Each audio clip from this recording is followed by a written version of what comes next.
And we are back with our world lead and a CNN exclusive. You heard President Biden's promise during his CNN town hall. The United States, he said, will defend Taiwan if it is attacked by China. The White House later walked back those remarks. But now Taiwan's president tells CNN she is confident the U.S. would step up if Beijing tried to make a move on the democratic island. Those comments coming from the president's first international TV interview in nearly 2 years, where she also tells our Will Ripley the threat from China is increasing every single day. At this temple in Taipei, prayer and politics go hand in hand for Taiwan President Tsai Ing-wen. Normally, when I go to the temple, there are hundreds of people there. I will shake hands with each one of them. People are remarkably happy, at ease. You have to give them a sense that there's somebody there to take care of them. Elected in 2016, Tsai won re-election by a landslide last year on a promise to keep people safe from what she calls a growing threat across the Taiwan Strait. Is Taiwan more safe today than it was when you became president in 2016? If it's a threat from China, it's increasing every day. The mainland's massive military, 2 million strong, more powerful than ever. China flew 150 warplanes near Taiwan in just 5 days this month. This democracy of more than 23 million, governed separately from the mainland for more than 70 years since the end of China's civil war, still seen as a breakaway province in the eyes of Beijing's communist rulers, who have never controlled the island. China has pressured most of the world to sever formal diplomatic ties with Taipei. Chinese President Xi Jinping says reunification is only a matter of time. Are you interested in speaking with President Xi? Would you like to have more communication with him? Well, more communication would be helpful so that we would reduce misunderstanding, given our differences in terms of our political systems. We can sit down and talk about our differences and try to make arrangements so that we would be able to coexist peacefully. Your predecessor, as you know, did meet with President Xi. Why do you think that the communication has really gone south since 2016?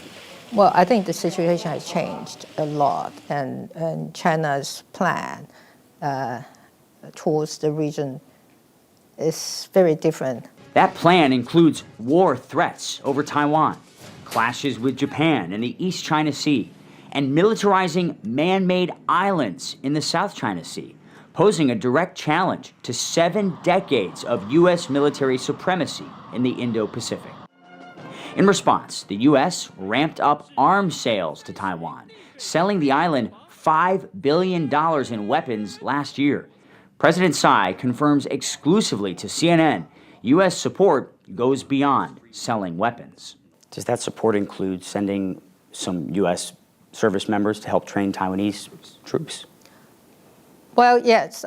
We have a wide range of cooperation with the U.S. Aiming at increasing our defense capability. How many U.S. service members are deployed in Taiwan right now? Not as many as people thought. Defense Department records show the number of U.S. troops in Taiwan increased from 10 in 2018 to 32 earlier this year.